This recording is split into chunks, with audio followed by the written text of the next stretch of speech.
Добре да носите, трябва да започнем. Почитувам министър за вътрешни работи, господин Иван Шпасовски, почитувам министър за правата, господин Владимир Маричев, почитувам министър за социална политика, Сея Шапаска, почитувам шеф на отдел за работа на традицията на Европското ниво в Северна Македония, господин Виктор Бертолини, почитувам сработници, почитувам честници. Най-първо дозволете ми да от име на Македонското сдружение на млади правници от СОС Детско село да ви искрено да благодарам и за вашето учество на днешният настан, за което ще я изтъкнувате заложбата на вашите институции да работите на напредуване на пристъпа до право за жертвите на наследни кривични дела.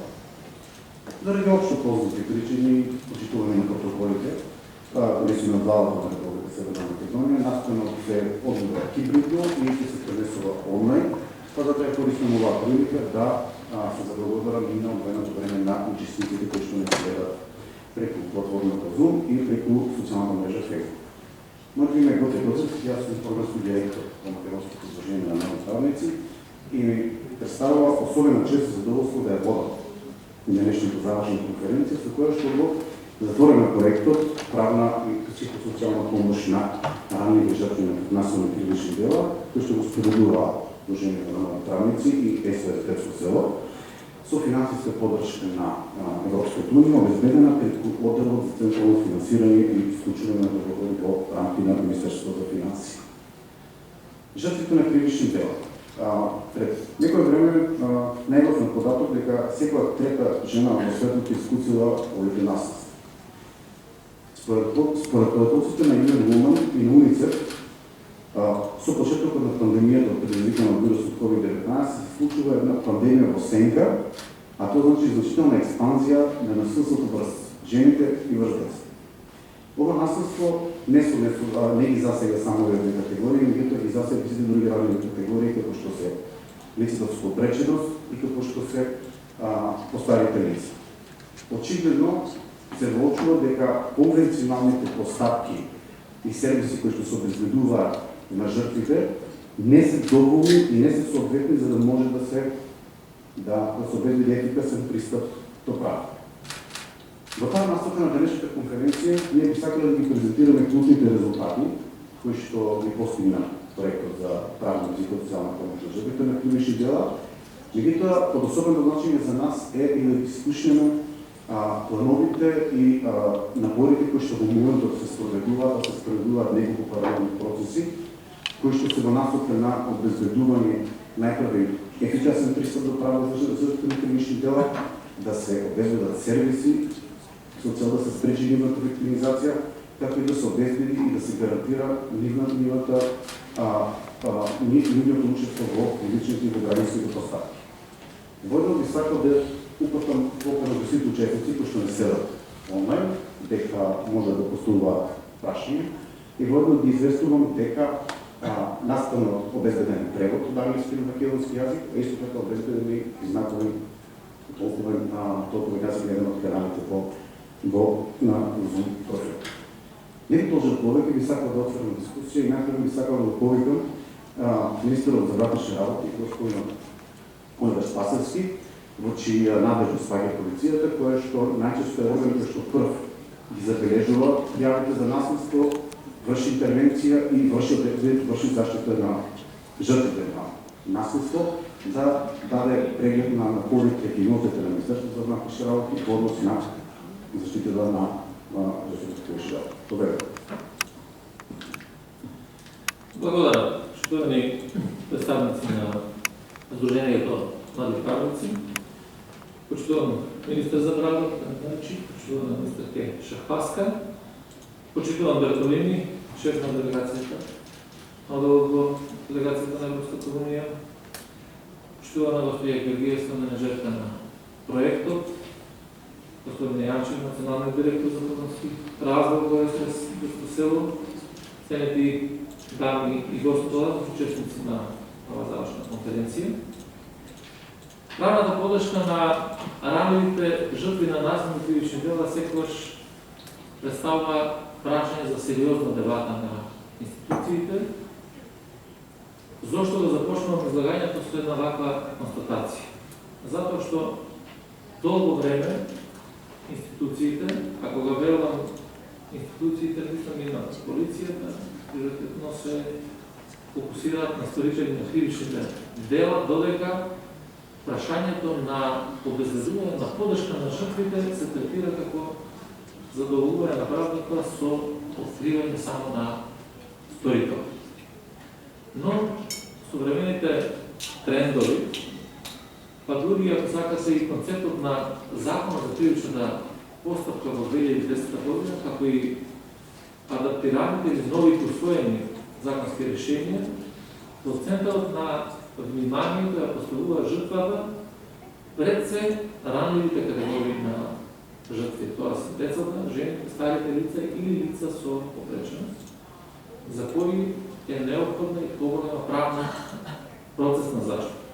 Секогаш кога зборуваме за правна поддршка на жртвите, мора да имаме предвид дека тоа е возможно само со одговор кој што бара координиран мултиресурски пристап, односно со брз, ефикасен, професионален и пред се етички одговор од страна на повеќе институции, вклучувајќи тука и издруженија на граѓани кои се докажани во областа на заштита на правата на жртвите.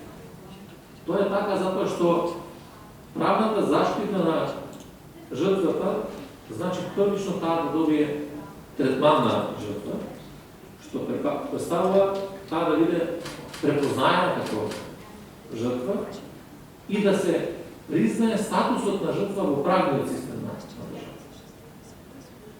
Тука од аспект на Министерството за внатрешни работи непроценливо е знаењето на полициските службеници, нивните компетенции кои што ќе овозможат да се спречи дополнителна виктимизација на таа жртва. Секако, и од особено значење и постапување на останатите ресори, дали е тоа Министерството за труд, социјална политика, здравството, обвинителство, судство и сите други институции кои што се врзани во тој синџир. Секако, во целиот овој процес е важно давање на првичната поддршка на жртвата и вклучувањето и тоа и на истина помош по претрпеното кривично дело.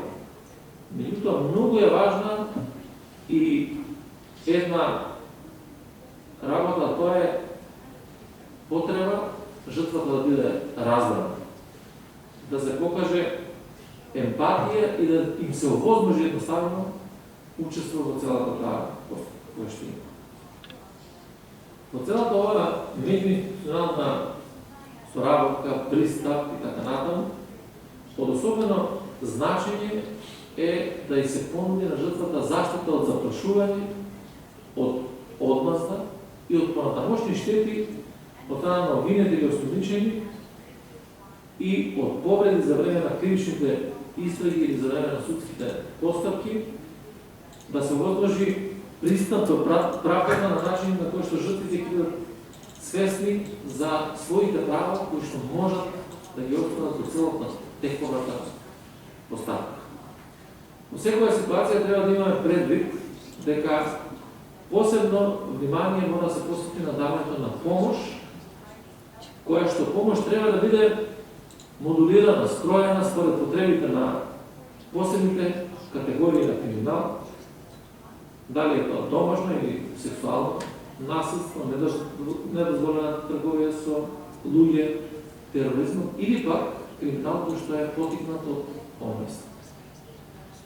Индивидуалниот пристап базиран на основните потреби на жртвата представува императив по кој што сите ние мора да се водиме, при тоа да подразбира потикнување на вклученост на жртвата и нејзина информираност во сите фази од постапка. Министерството за внатрешни работи ја препознава потребата од правна заштита на жртвите, не само како обврска за континуирана обука на полициските службеници, кои што пружаат непосредна помош на жртвите, туку како обврска жртвата на времено да ги добие сите своји права, истовремено грижејќи се и за адаптирање на условите за работа со ранливите категории на нашите.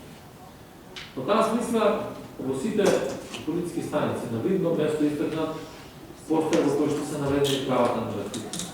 Се планираат и спроведуваат континуирани обуки на полициски службеници кои што работат на оваа проблематика. Во полициските станици во Кисела Вода, во Газибар, во Гостивар, Кочани, Струмица, Гергенија, Велес, Битола, адаптирани се простори кои што се посебно наменети за разговор со ранливи категории на жртви и тој процес на адаптација на вакви простори правиме по секоја една полициска станица веќе во која што вршиме реконструкција и создавање на услови. На интернет страната на Министерството за надležни работи функционира апликација Црвено копче како дополнителна можност за електронско пријавување на злоупотребата на деца, трговија со луѓе, криминалот омраза, повикување на насилство, а објавен и лифлетот од проектот Правна подршка на ранливите жртви на насилни кривични дела, кој што содржи корисни информации, податоци, како и на кој начин може да се добие таа подршка за ранливите категории на жртви. Ова се само дел активности кои ние како Министерство за вътрешни работи ги превземаме во овој момент, при тоа потврдувајќи ја заложбата за безрезервна ориентираност кон правата на жртви.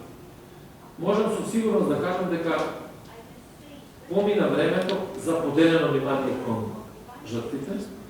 Тие го заслужуваат нашето посветено внимание, системско превентивно делување и заеднички координиран пристап на институциите.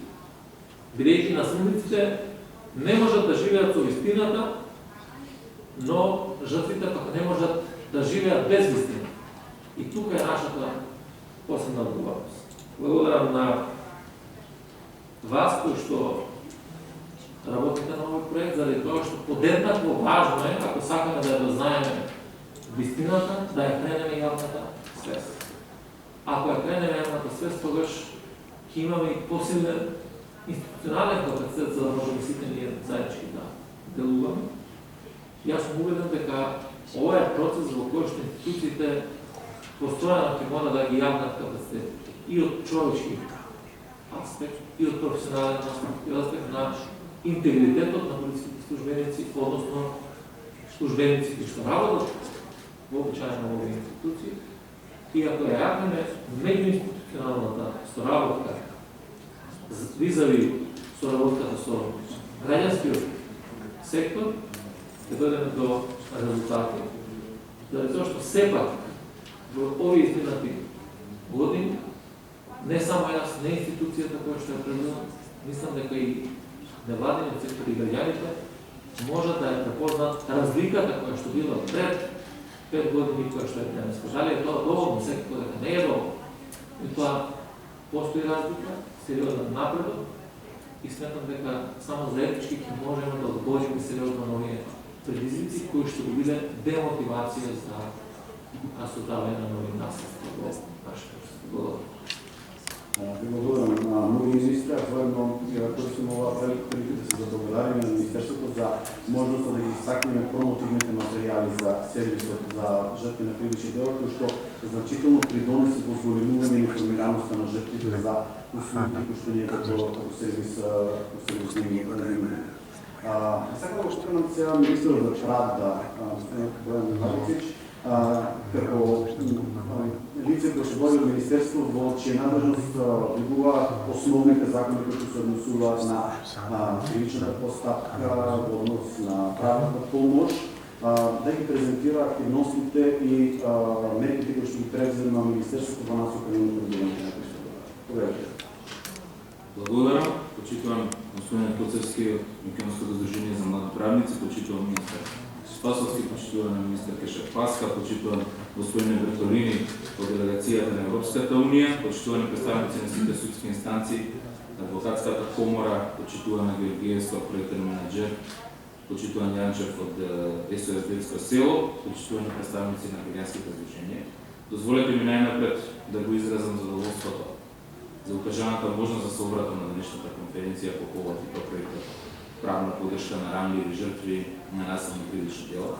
Во исто време би сакал да упатам благодарност за сите клучни актери во правосудството, како и на представниците на граѓанското општество за континуираната заложба и поддршка во процесот на реформа на правосудниот систем, но и отварање на овие прашања кои што може би немале доволно внимание до сега. Почитувањето и заштитата на човековиот живот, сигурноста, телесниот интегритет, психичкиот мир и половата слобода се основни вредности на нашата цивилизација. Тие имаат апсолутен карактер и се заштитени од граѓањето до смртта на секој поединец. Во потрага по разрешување на насилството со кое се соочуваат и обезбедување на потребната заштита за себе и на блиските, жртвите очекуваат надлежните институции, односно сите засегнати структури да постапуваат навремено, соодветно и пред се ефикасно. Како што спомна министерот Спасовски, полицијата, јавното обвинителство, особено судовите, се столбовите на оваа заштита во кривично-правниот систем.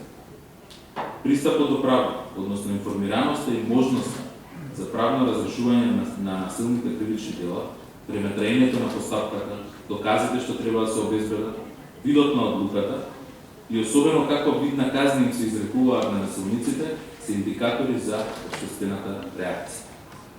Третманот на овој вид на кривични дела укажуваат на тоа каква заштита обезбедуваме на оние кои се жртви на насилство. Токму поради тоа ние како Министерство за правда во континуитет работиме на подобрување на правосудниот систем и неговото правилно функционирање по сите прашања. Ова представува клучен предуслов за добра демократија, со целосно владење на правото и мултикултурно општество, во кое се почитуваат правата и слободите на граѓаните. Еден од клучните параметри низ кои се одредува нивото на развој на државата по насока на стандардите на Европската унија е владењето на правото и почитувањето на човековите права. Таа насока Република Северна Македонија континуирано ги спроведува реформските процеси за доближување на националното законодавство со она на Европската унија. Кога зборуваме за почитувањето на човековите права, несомнено е дека едноставно мора да постои функционален правен систем, кој ќе овозможи правна сигурност и ќе гарантира правна заштита на секој граѓанин во државата. За ова и за овие прашања не може или треба да има компромис. Токму граѓанските организации имаат витална улога во секоја демократско општество. Преку нивните заложби за застапување на правата на граѓаните, како и нивниот придонес кон процесите на креирање на политики и одлучување. Граѓанското општество било вклучено во донесувањето на важни законски решенија и во нивно спроведување, и во иднина секогаш ќе биде, а несомнено овој проект е доказ за активноста и важност на граѓанските организации и соработката што имаме како влада со нив. Поведувањето на гаранции за правата на жртвите на кривични дела беше една од приоритетните области на кои последено работа. Конкретно, преку подготовка на нов закон за компензација на жртви од кривични дела со насилство, за прв пат кај нас се воведуваат законски права на жртвите од кривични дела со насилство по конкретна законска форма. На крајот од месец јули, Законот за компензација на жртви од кривични дела со насилство беше усвоен од страна на владата и тој е веќе во собраниска процедура. Појдовна точка при изготвување на овој закон беа компаративните искуства од повеќе држави, кои што имаат развиен систем за ваква компензација повеќе од 50 години. Холандија, Шведска и Велика Британија. Со цел подготовка на подобро законско решение беше ангажиран меѓународен експерт од Холандија, кој со своето долгогодишно искуство во оваа област даваше сугестии и насоки во однос на запазување на меѓународните стандарди. Посебен акцент беше ставен на државите од регионот, од причина што со нив имаме слични правни системи и во оваа област тие се чекор понапред со оглед дека нивните закони ги изготвувале во рамките на процесот на пристапување кон Европската унија или во преговорачкиот процес. Така што ние сме една од ретките држави кандидатки за членство во ЕУ, која, иако се уште не е во преговори, го има донесено овој закон. Целта за донесување на овој закон е да се обезбеди паричен надоместок на жртвите од кривични дела сторени со насилство, како првична солидарна помош од страна на државата за нивното страдање.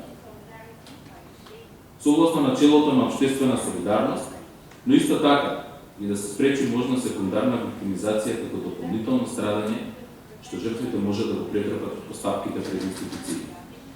Законот уредува дека право на паричен надоместок има секоја жртва на кривични дела, со насилство сторено на територијата на Република Северна Македонија, без разлика со каков државјански статус, значи за лица државјани, за странски државјани, за лица без државјанство, както и за лица без регулиран граѓански статус. Барањето за оспорувањето на правото на паричен надоместок ќе се поднесува до комисија во Министерството за правда. Државата има право на регрес од сторителот и од жртвата доколку таа оствари право по друг основ за тој дел од износот. Ова законско решение овозможува ефикасно и ефективно утврдување на правото и исплата на паричниот надомест, и задоволува минималните стандарди и на жртвата и дава одредено признание во општеството за тоа што се случило без нејзина волја и без нејзина вина. Воено би сакал да нагласам за потребата од целосен и одговорен личен ангажман на секој поединец, вклучен во спроведувањето на ова законско решение, бидејќи само на тој начин ќе се овозможи полесен и поефикасен пристап на граѓаните до правдата и на тој начин ќе се зголеми довербата и сигурноста во системот на заштита на граѓаните и на жртвите. Анализите и препораките од ваквите истражувања какви што презентирате денес за подобрување на законската и институционалната рамка за нас остануваат патокас кој треба да го следиме за исполнување на она што го цели, а тоа е олеснување на пристапот до правда и подобра заштита на ранливите категории жртви. На самиот крај сакам уште еднаш да го реафирмирам ставот дека владата нема да отстапи заложбата за реформирање на правосудството, особено во овие деликатни области кои што нема да се доволно внимание. Само би кажал дека е необходно да се посвети особено внимание на едукацијата на институциите кои што треба да спроведуваат овој закон во сите нивни нивоа и во сите нивни инстанции и секако во државните институции, во подрачните единици на Министерството за правда, центрите за социјална работа, полицијата, јавното обвинителство, а особено судии. И тука гледам предизвики за Академијата да суди јавни обвинители кои што треба да имаат програма за јакната програма за континуирана обука и едукација во овие области кои што се нови во нашите законски рамки. Ви благодарам и посакувам успех и понатаму да продолжите со работата на владата. Министр Маричик, наистина благодарам на вашето обраќање. Како некој директно учествувавме во процесот на изработка на законот за паричен надоместок, морам слободно да кажам дека тоа беше еден процес во кој што беше крајно инклузивен, во кој што се работеше со целосна вклученост на сите засегнати страни. Искрено се надевам дека ќе биде еден од законите кои што ќе овозможат спречување на ревиктимизацијата на жртвите на кривични дела.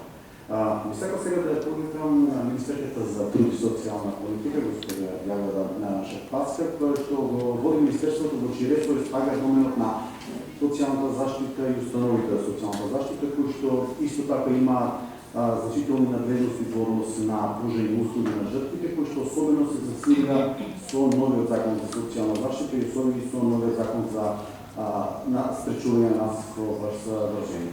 Благодарам, министер. Благодарам. Почитуван министр за внатрешни работи господин Оливер Спасовски, почитуван министр за правда господин Бојан Маричич, почитуван шеф на делегацијата на Европската унија во нашата земја господин Никола Верторини, почитувани домаќини, представници на Сдруженијето на млади правници, експертерско село, почитувани присутни, почитувани граѓани. Нашата земја стои цврсто на заложбата за нулта толеранција на секаков облик на насилство, вклучително и насилство во жените, родово базирано насилство, меѓутоа и семејното насилство како такво. Во програмата на владата на Република Северна Македонија беше ставено населението на Законот за заштита и превенција од насилство во жените и семејното насилство, законско решение кое што ги предвидува сите рамки, облици, прописи кои што треба да бидат во делот на превенцијата на насилството, меѓутоа паѓајќи од фактор што ние како земја 2017 година ја подпишавме Истанбулската конвенција, тоа е документ на Советот на Европа кој што точно ги предвидува правилата во делот на заштитата од насилството. Можам да изразам задоволството што овој закон беше изгласан како од власт, така и од опозиција, што говори дека насилството врз жените, родово базираното и семејното насилство не препознава политичка припадност, не препознава средина во која што се случува, не препознава интелектуално, образовно и професионално ниво на сторителите на ваквите дела.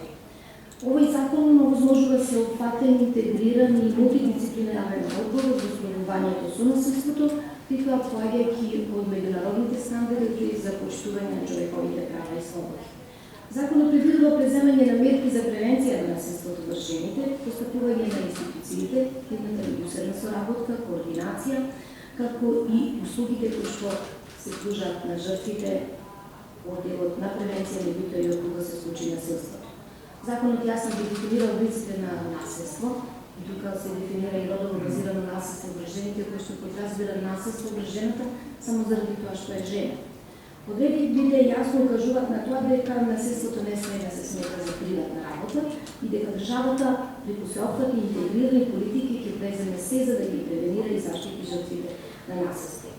Оно што и моите колеги претходно говореа за мултидисциплинарен пристап и пред се е важност од обуките на професионалците кои што работат во секторите кои што имаат директен контакт со насилството во делот на услугите, меѓутоа и во превенцијата. Тука мислам пред се на Министерството за внатрешни работи како нашиот најблизок партнер во постапување кога постои индиција или кога веќе се случило насилство.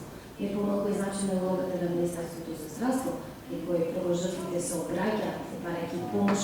Јас одговорно тврдам како здравствен работник со 30 годишно искуство, дека не постои здравствен работник кој што не може да препознае жртва на насилство кога влегува во здравствената установа, односно во ординација. Меѓутоа не помалку е важноста на образованието како систем преку кој што треба да се работи уште од најрана возраст на децата за подиграње на јавната свест, за препознавање на насилството како такво, затоа што кај нас, доаѓајќи од традицијата, од стереотипите, родовите стереотипи, неправилната распределба на моќта во семејството, насилството не се препознава како такво во семејството, затоа што децата се идентификуваат преку релацијата што имаат нивните родители во домот. Понатаму, оно што е значено во законот ги предвидува начелото на недискриминација и на родово одговорни политики кога се поаѓа за справување со насилството. Но оно што е многу значено, мора да го нагласам, тој холистички пристап, мултисекторска соработка, но не помалку е значена улогата на невладиниот сектор, на медиумите, кои што учествуваат заедно со сите нас како институции, како органи на државната управа, локалната самоуправа, во препознавање, превенција и справување со насилството. За таа цел, за основа на новиот закон е веќе формирано национално координативно тело во кого членуваат представници од сите релевантни институции и невладини организации. Оно што би сакала малку околу законот да говориме, законот ги предвидува превентивните мерки кои што предвидуваат воспоставување на програми на сите институции за препознавање и постапување со насилството, меѓутоа и воспоставување, односно започнување со кампањи за подиграње на јавната свест, за кој што претходно говорим. Со законот е регулирана постапката за заштита на жените, за пријавување на проценка на ризик, мерки за заштита на жртвите, изрекување и спроведување на привремени и мерки, како и судска заштита на жртвите, како и заштита на жртвите во случај на миграција и азил. Уведена е одредба за должно внимание, согласно која сите вработени во институциите се должни да го пријават насилството како такво. При утврдување на мерките, активностите и услугите, задолжително треба да се применува и принципот на соодветно прилагодување на мерките спрема ранливоста на жртвата, затоа што не сите се предмет на жртва на исти вид на облик на насилство и оттука нивните потреби се различни. Оттука се утврдени мерки што ги презема Министерството за труд и социјална политика, центрите за социјална работа, здравствените установи, издруженијата, единиците на локална самоуправа и така натаму. Поведена е обврска за воспитно-образовните институции да обезбедат иден упис на децата во градинка и во училиште без согласност со другиот родител. Затоа што родителот кој што е предмет на насилство има право да обезбеди грижа и вклучување на своите деца во воспитно-образовен процес од најрана возраст. Исто така, законот предвидува брзо и ефикасно постапување на институциите, посебно судот, во постапките за изрекување на итни и привремени мерки за заштита, кој што предвидува дека судот во рок од 24 часа, најдовно во рок од 24 часа по приемот на предлогот од страна на полицијскиот службеник, без да се одржи рочиште, да донесе мерка за отстранување на сторителот од дома и забрана за приближување до дома. За судската заштита и она што треба да го преземат судовите, постапувањето, поднесувањето на тужбата пред граѓански суд за утврдување на неодговорност заради непостапување со должно внимание, претходно веќе говорев, меѓутоа важно е да се спомене дека товарот на докажување за непостапување со должно внимание е на тој што не постапил, а не на жртвата која што има право да се обрати до судовите. Исто така жртвите имаат право на надоместна материјална и нематеријална штета, нешто за кое што говореше колегата Маричич со носењето на новиот закон за исплата на паричен надомест на жртвите на кривични дела, кој што реков дека се наоѓа во собранска процедура. Законот предвидува ослободување на сите жртви кога бараат правна помош, ослободување од сите судски трошоци, администрација и азил не само на нашите граѓани. Законот јасно ги дефинира и општите и специализираните сервиси кои што треба да излезат во пресред на жртвите. Министерството за труд и социјална политика, особено во делот на имплементација на специализираните сервиси, има тесна соработка со невладиниот сектор, како даватели на овие услуги, секако дека и вие, како Сдружение на млади правници, излегувате во пресред и сте вклучени во давањето на овие услуги. Успоставена и функционира веќе по-долго време услугата SOS линијата за информирање и пратување, понатаму услуга за советување и за привремен престој. Овие услуги се успоставени на основа на меѓународни стандарди. Исто така имаме услуга за заштита и поддршка за долготраен третман на жртви на сексуално насилство и силување, кои што се под ингеренција на Министерството за здравство, постојат веќе такви 3 центри за упатување на жртвите во Скопје, во Тетово и во Куманово, а до крајот на 2023 година треба да се формираат уште 3 вакви центри. За бесплатната правна помош не би сакала да говорам, тоа е предметот на денешната дебата, меѓутоа би сакала да говорам она што се специализирани сервиси во системот на социјалната заштита, нешто на кое што Министерството за труд и социјална политика работи во овој период. За време на пандемијата особено беше изразено насилството. И тука морам да дадам признание на комбинираните тимови кои што ги сочинуваат представници од центрите за социјална работа заедно со представници од Министерството за внатрешни работи, затоа што и во услови на полициски час се одговараше на полициите на жртвите, нешто што е многу значајно за генерирање на нивна сигурност, меѓутоа давање поддршка и вадење од средината во која што беа затворени заедно со насилниците заради мерките за превенција од пандемијата.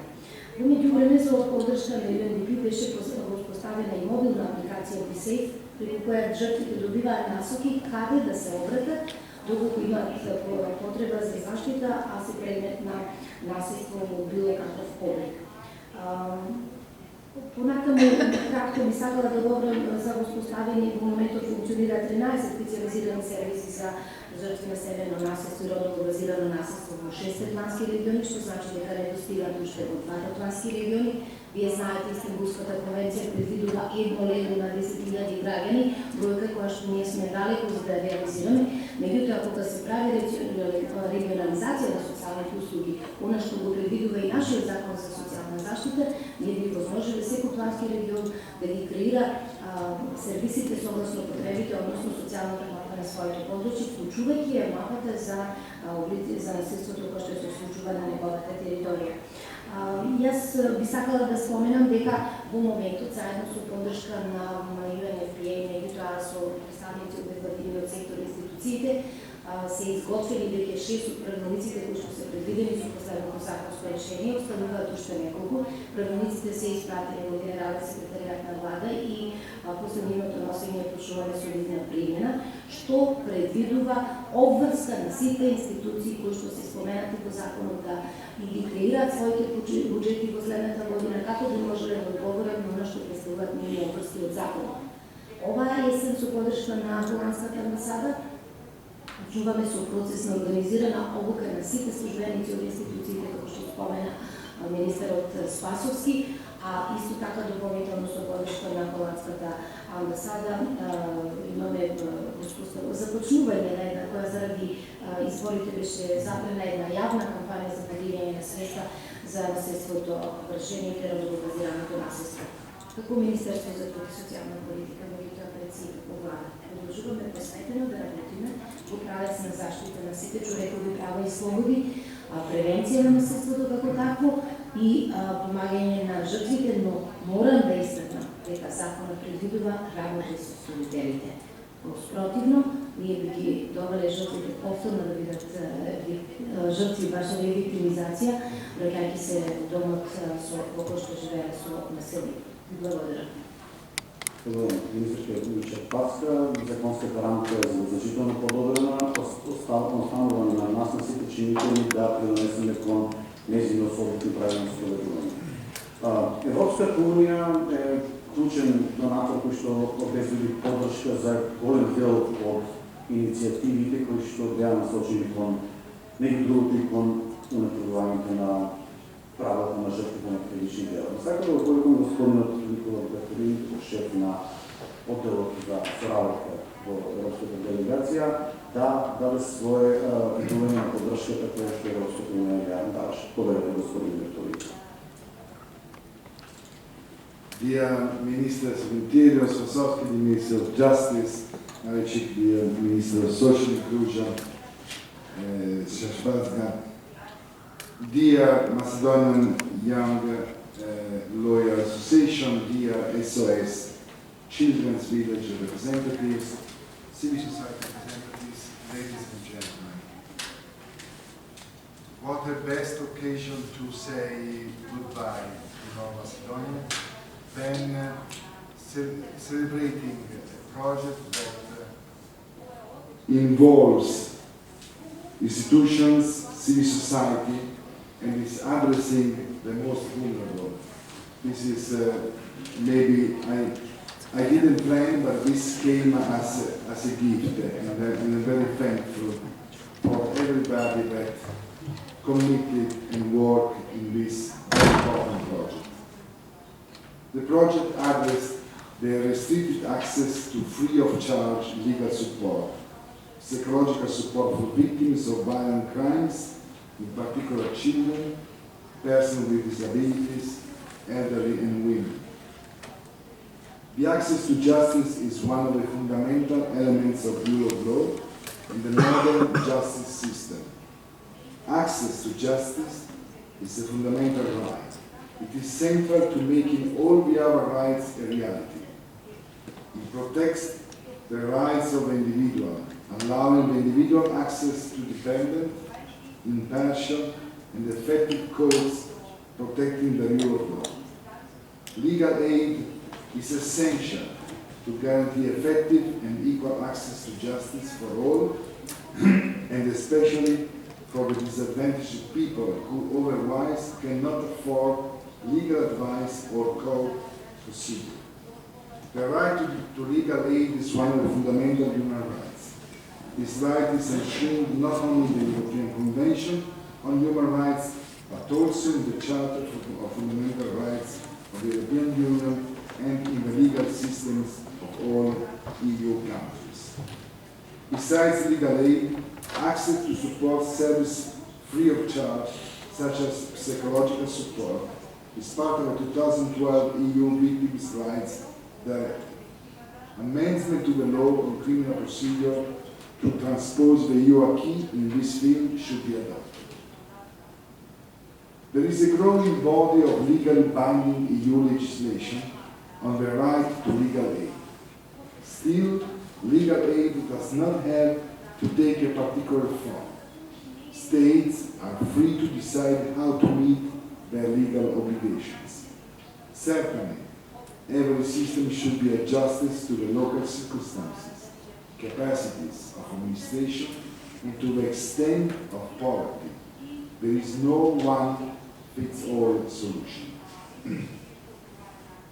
At the same time, every country needs to set up certain quality standards to ensure high-quality legal services and training of legal aid providers, as well as proper supervision of the system. In 2019, the country has adopted a new law on free legal aid. This new law and its implementation is an important new step towards access to justice for all.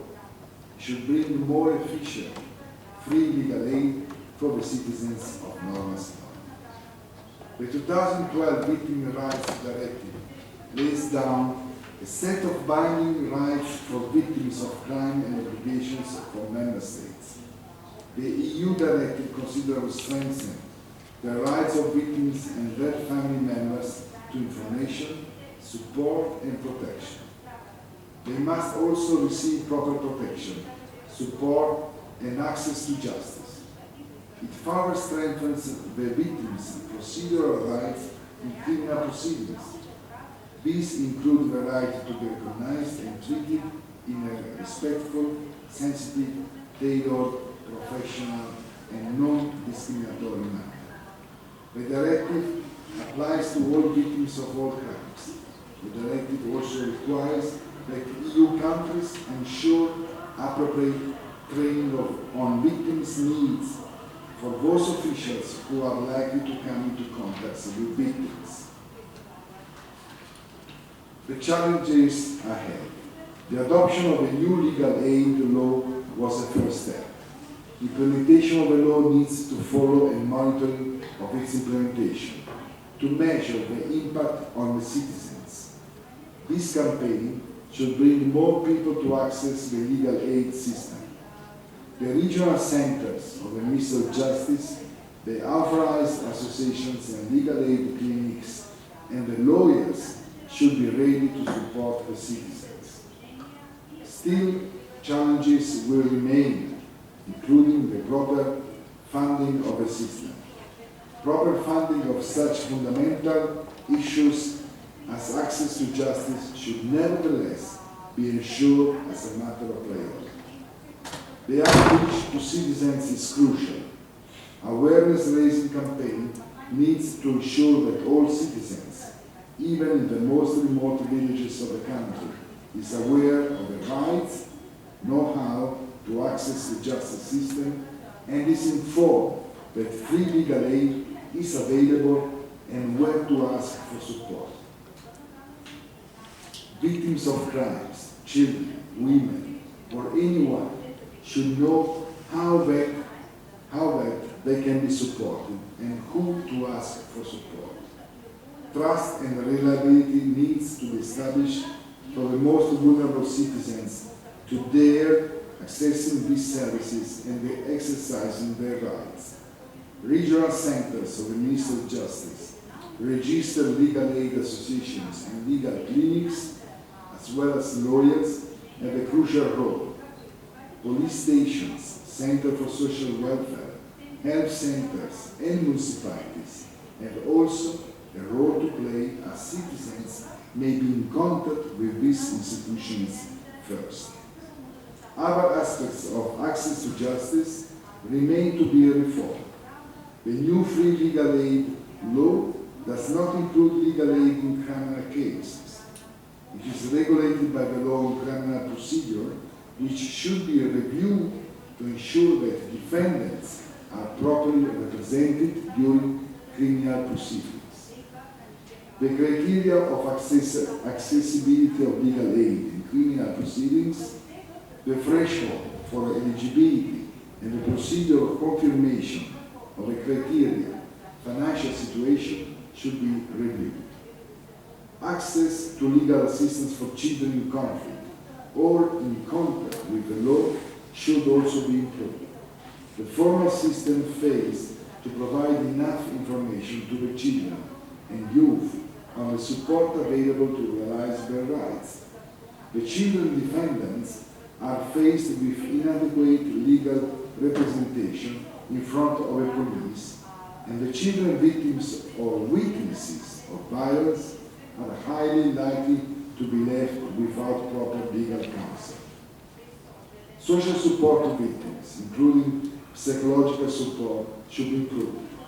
This project has provided some support in the last 32 months, but this should be continued.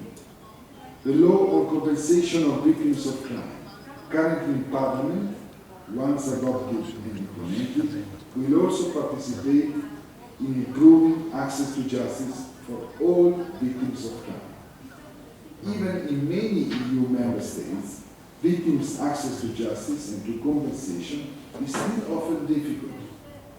In particular, too often victims are exposed to risk of secondary victimization when claiming compensation. In this regard, access to compensation is not only as an instrument of restorative justice and prevention, but also as a recognition by state of the violation of their rights. We can see that many challenges remain, but with strong leadership from the government and joint efforts of the bar association and lawyers, civil society, and all members of the society, these challenges will be overcome. The European Union has provided substantial support, free legal aid, for many years, and still is through support to associations such as the Foundation Open Society, Macedonian Young Lawyers Association, National Roma Center, or Coalition Margini, to name a few, all aiming to reach out to the most vulnerable population. Projects with Council of Europe through the Horizontal Facility addresses some of the shortcomings identified in line with the justice sector reform strategy to improve the legal aid system and the protection of victims of trafficking. Support of the European Union for access to justice for citizens do not stop at free legal aid. We are supporting improvements of the justice system itself in line with the economic strategy for justice sector reform and in line with EU acquis, with UNICEF for the Justice for Children and through our EU support for the Rule of Law project. Let me conclude by underlining that legislation in line with EU acquis is only one part of the work. Its implementation with adequate financial allocation should be a priority. Together with improvement of the daily practices and strengthening of interinstitutional support and coordination to the benefit not only of victims of crime, but to the whole population. The presence of the Minister of Justice and the Minister of Interior and the Minister of Labour and Social Policy today shows the commitment to improve the protection of victims of crimes in the country. A well-functioning legal aid system and protection of victims is indispensable for any rule of law-based society, and thus for every EU member state and country. And let me also say that the combination of civil society, professionals, and institutions in many of the areas we are supporting is the crucial key for the success. This country needs everybody to contribute, and also the accession process needs a strong society to support the government in this area. Thank you very much for the bottom line. Благодарим и ние, наистина ми е чест, защото посетите на днешният настан. И сакам да ви се благодаря на поддръжката, която в рамки на вашата работа и функция и давате на реформите по правосъдството и на поддръжката въобще на гражданското общество, да изтакнахте делото со работката по гражданското общество и институциите и наистина гледаме да наистина позитивен тренд, който веќе институциите не се гледат по некои што се на спортивна страна, и заеднички, партнерски, работиме на напредување на отделени проблеми кои што се случуваат. Сака само да го извинам министерот за правата Бојан Маричич, затоа што бев известен дека мора да напушти наставно целја поради може енергијната агенда која што ја има. Така да ви благодарим на присутството министре, пак продължим по-нататък.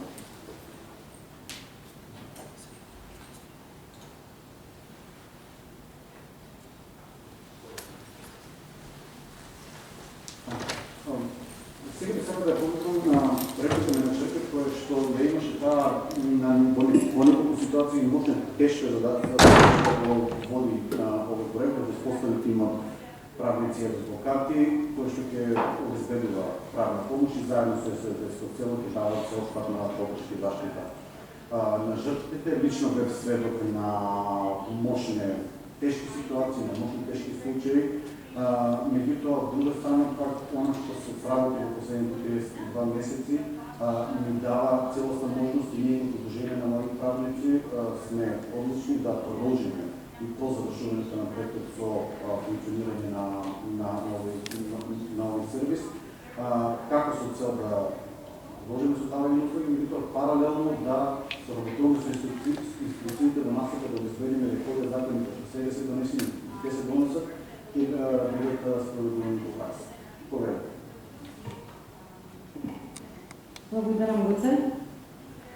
Почитувани господа министри, господин Бојан Маричич, што треба позамина во напуштината на поради области, почитувам господин министар Оливер Спасовски, почитувам директор за програмски развој на нашите ценати партнери СС Детско село, почитувам господин Никола Бартолини, почитувани присутни, почитувани представници на институции, колеги од невладен сектор, почитувани представници од судството и сите што не следат моментално на нашиот Zoom акаунт.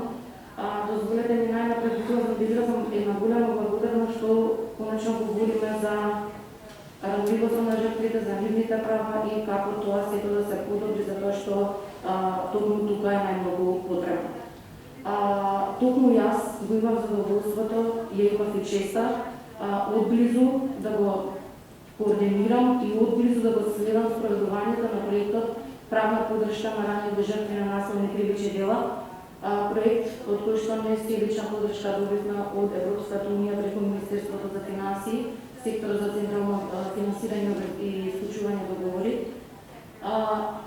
Говориме за ранливи жртви на насилни кривични дела, група лица кои што не по своја вина, не по своја волја се нашле погодени од сторениот насилен настан, од кои трпат последици и подоцна и закрепнуваат.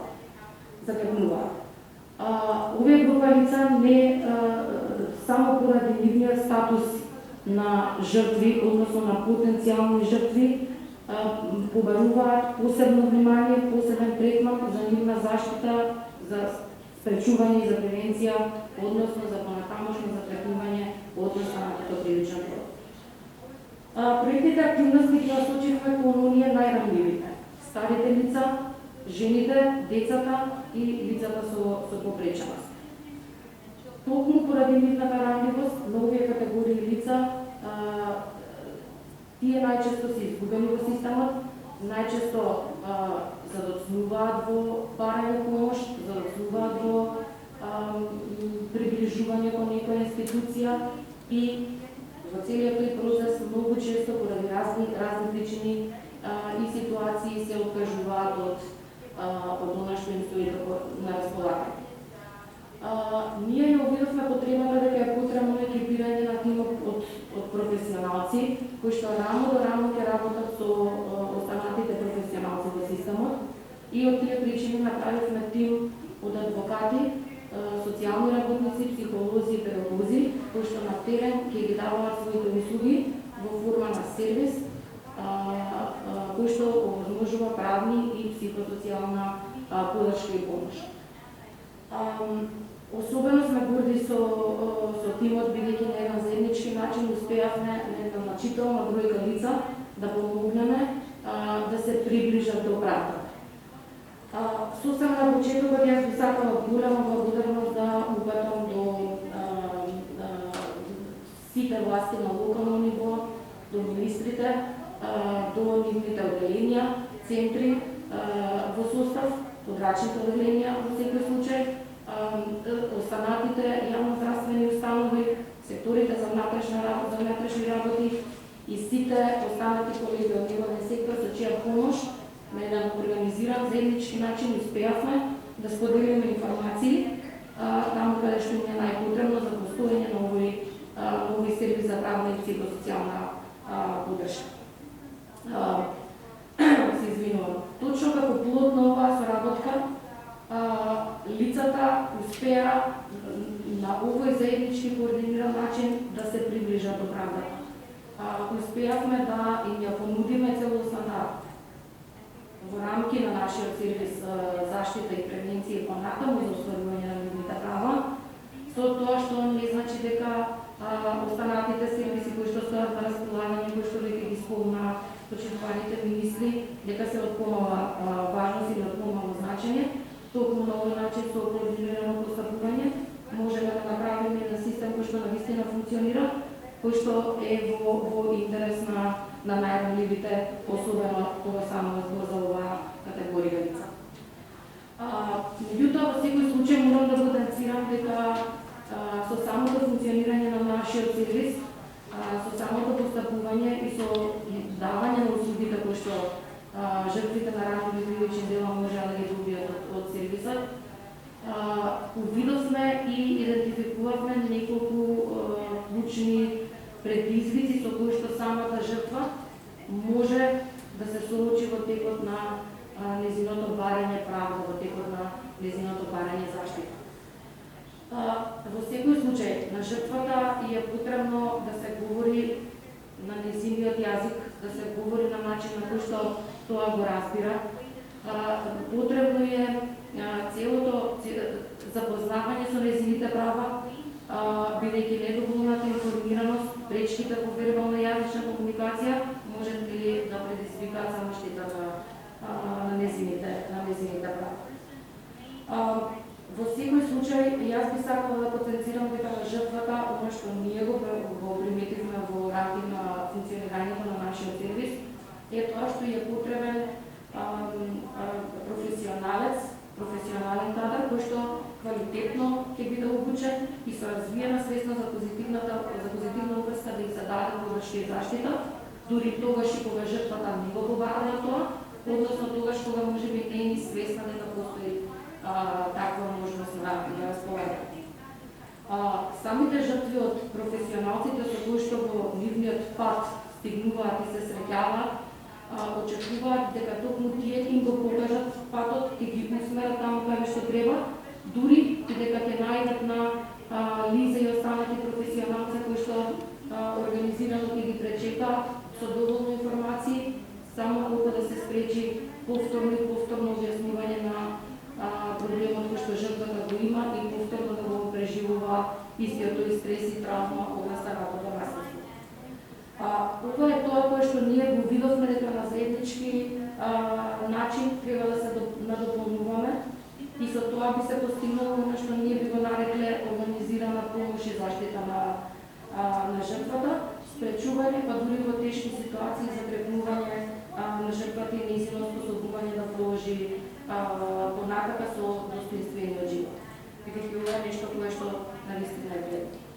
Морам да забележам, иако веќе на неколку пати во текот на денешната конференција е посочено дека постои и сме горди што веќе е евидентирано подобрување на законодавната рамка и подобрување на институционалната рамка.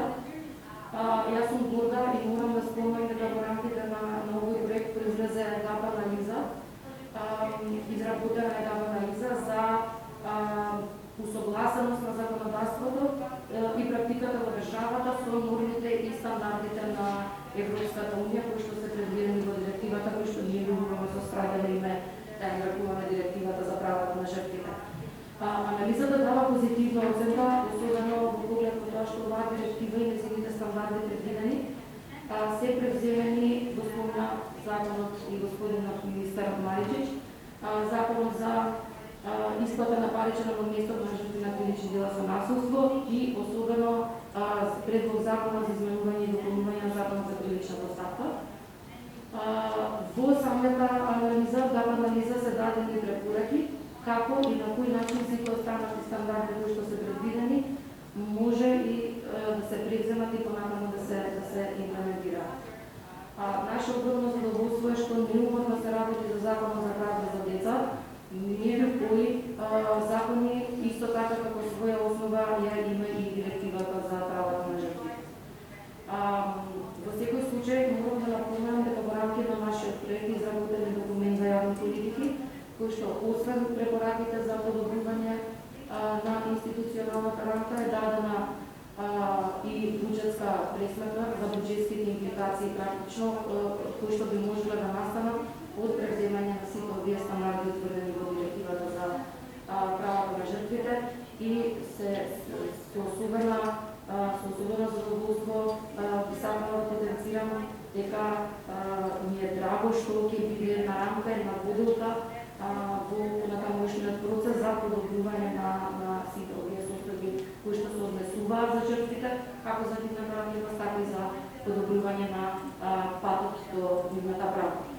Како што го почнав моето обраќање за разликата на жртвите, би сакала да го завршам со тоа што би потенцирала и би забележала дека токму неправдата се раѓа во моментот кога задоцнува правдата. Вредно е да збориме и да превземаме действија во интерес на правата на жртвите на насилни кривични дела. Вредно е да збориме за нивната состојба, за жртвите на насилни кривични дела и вредно е да се надополнуваме и да се координираме, бидејќи нашите воспоставени ресурси, нашите развиени ресурси, со драго срце би ги понудиле за во интерес на оние на кои што најмногу им е потребно. Морам да напоменам дека нашиот сервис за правна и психосоцијална поддршка нема да престане тука. Ние како Здружение на млади правници ќе ствараме, ќе правиме, ќе го напреднуваме, ќе го надоградуваме да биде во корист за сите нас, за вас и за ранливите жртви на насилни кривични дела, бидејќи вредно е, вреди правдата да биде навредена. Благодарам. Благодарам. Много Елена. И вие, господин Бертолини, благодарност огромна што ми стувате и заповедате на днешниот настан.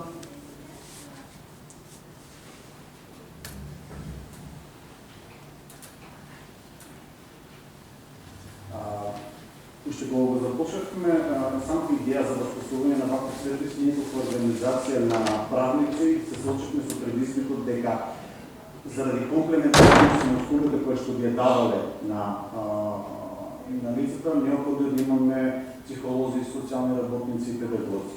Таа причина да се започнете со работа со СОС детско цело, која што е навистина голема меѓународна, меѓутоа организација која што работи долги години на заштита на правата на децата, да споставите едно партнерство кое што искрено се надевам да ќе продолжи и понатаму. Поверете. Благодарам. Почитувана господја Шеф-Паска, министерка за труд и социјална политика, почитуван господин Спасовски, министер за внатрешни работи, почитувани присутни, почитувани медиуми, дозволете накратко да ги презентирам клучните аспекти на психосоцијалната поддршка која што беше одговорност на СОС детско село во склоп на проектот. Именно накратко СОС детско село во својата стратегија и програмска заложба се стреми да ги одржи постоечките услуги за грижа за деца и поддршка на семејства во социјален ризик, но и да развива проекти и услуги каде ќе може да го понуди своето искуство за поддршка на детскиот развој и семејната добросостојба. Партнерството со Македонското здружение за млади правници обезбеди можност да се придонесем и поддршката на жртвите на насилни кривични дела во моменти кога таа им е најпотребна.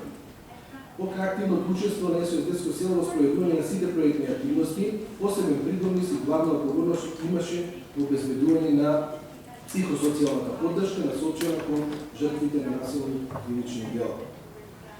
Специфични целни групи на сервисот и на поддршката беа децата, лицата со попреченост, постари лица и жени. Дозволете накратко да споделам клучни информации за психосоцијалната поддршка и зошто е таа важна. Насилниот криминал има големо влијание во жртвата. Самиот настан предизвикува акутен стрес, проследен со силни емоции, како шок, негирање, неверување, гнев, конфузија, вина, страф и така натаму.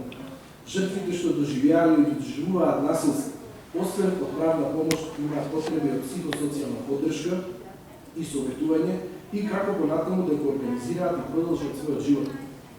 СОС детско село како партнер во имплементација на проектот обезбедуваше доверливо психосоцијално советување и друг вид на психолошка помош во зависност од потребите и штетата која жртвата ја претрпела. Советувањето вклучуваше насочување на жртвата во справување со емоциите, когнитивните и физичките предизвици и воспоставување на нејзина добросостојба.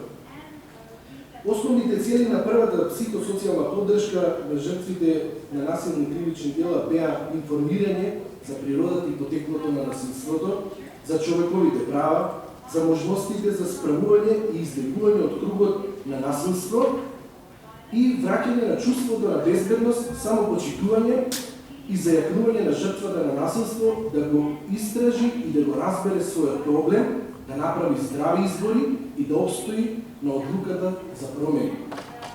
По-конкретно, преку психосоцијалното советување се работи на намалување на стресот, стравот, посттравматските стресни расстройства, зајакнување на самодовербата и создавање вештини за самоодржливост, доверба во другите и клучно во институциите. Но, за да отпочнеме давање на ваква услуга, беше да се дефинираат и направат некакви предуслови. И затоа би спомнал дека на почетокот она што беше клучно во проектот да се воспостави услугата за давање на поддршка психосоцијална на жртвите и тука беа организирани сет на активности, како што е изработка на еден документ кој што ќе требаше да ја воспостави услугата, исто така да се развијат документи за евиденција и водење на случај, така да се детско село со своето големо искуство во област изработи сет на документи неопходни за евиденција и следење на секој евидентиран случај на насилство. Исто така битно беше да се селектираат советници за психосоцијална поддршка на жртви на насилни кривични дела, па така беа испрани 8 советници за психосоцијална поддршка, но кои што беа избрани од кругот на вработените на СОС детско село, но исто така имавме и 20 надворешни соработници кои што беа вклучени и избрани, селектирани за да даваат дополнителна психолошка поддршка. За да може да се подготват и зајакнат компетенциите на овие избрани советници, беа организирани две клучни обуки. Првата обука беше насочена кон правниот аспект на пружењето на поддршката на жртвите на насилство, но исто така и обука за психолошки методи и техники на постапување со жртви на насилни кривични дела. На обуката учесници има можност да работат на развивање на компетенциите и зајакнување на сите аспекти на давањето на советувањето, се со цел да се обезбеди безбедно советување кое што ќе има позитивно влијание на жртвите.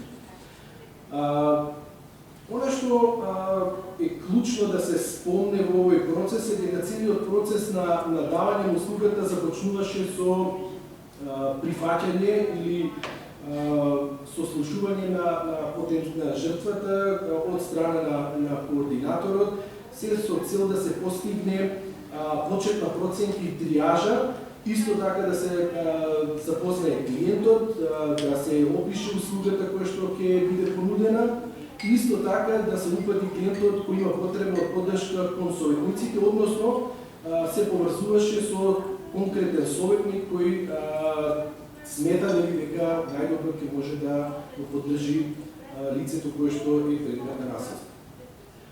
Она што е клучно како втор чекор во давањето на услугата е сушност советувањето. Психосоцијалната поддршка или советување, по упатувањето советникот директно стапува во контакт со жртвата и врши проценка на психосоцијалната состојба на клиентот, неговата отпорност и спремност за промена, по што започнува со спроведување на психолошкото советување, кој вклучува пружење на поддршка, насоки упатства за подобрување и стабилизирање на емоционалното, бихевиорално, когнитивно или физичко здравје на ранливите жртви, предизвикано од насилството.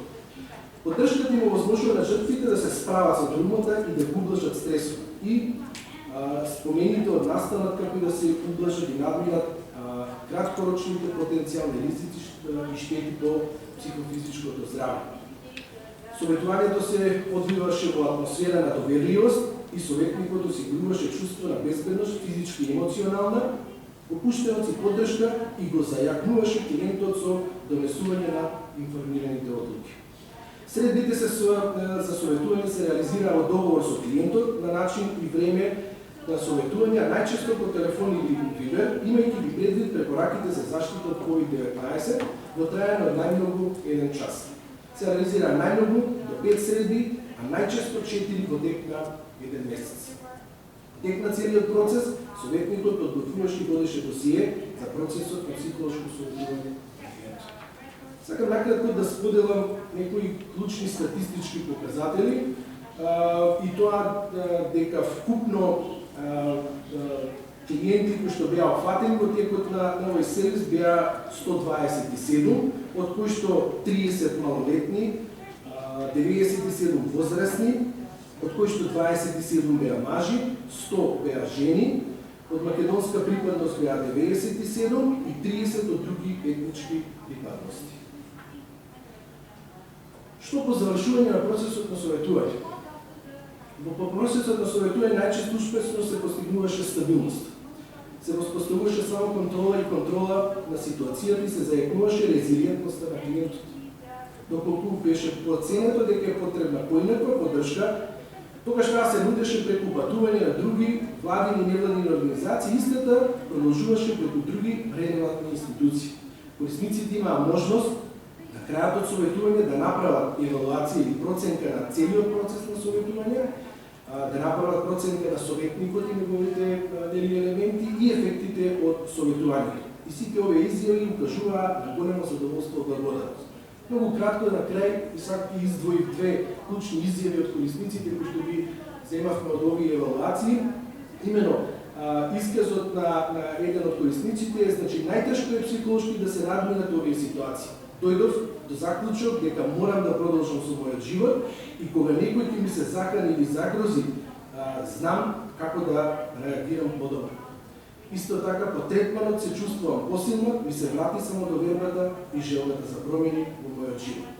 Би сакал да истакнам дека, како што беше претходно спомнато од проектната менаџерка, дека продолжуваме понатаму да размислуваме како и на каков начин ќе воспоставуваме видни услуги кои што ќе бидат во насока на поддршка на жртвите на насилство, се разбира во една доверлива, безбедна средина во најголем интерес, јас би рекол, на децата и нивните семејства. Ви благодарам.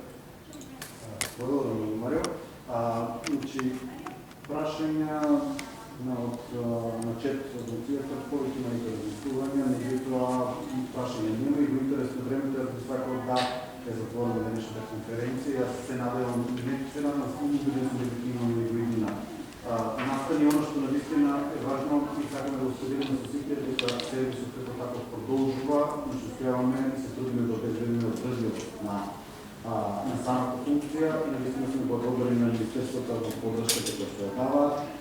Важно е да ги следиме и да ја поддржиме спроведувањето на законите кои што се донесува и особено важно е меѓусекторската соработка во која што ние како граѓански организации како дел од граѓански сектор навистина се ставаме на услуга на државните институции да помогнеме секаде каде што недостигаат ресурси, секаде каде што е неопходна помош, затоа што само заеднички можеме да најдеме едно долгорочно решение на овој проблем. Една благодарност до вас за одвоеното време, свесни сме дека имате навистина набиена агенда и би сакал да ја затворам денешната дискусија.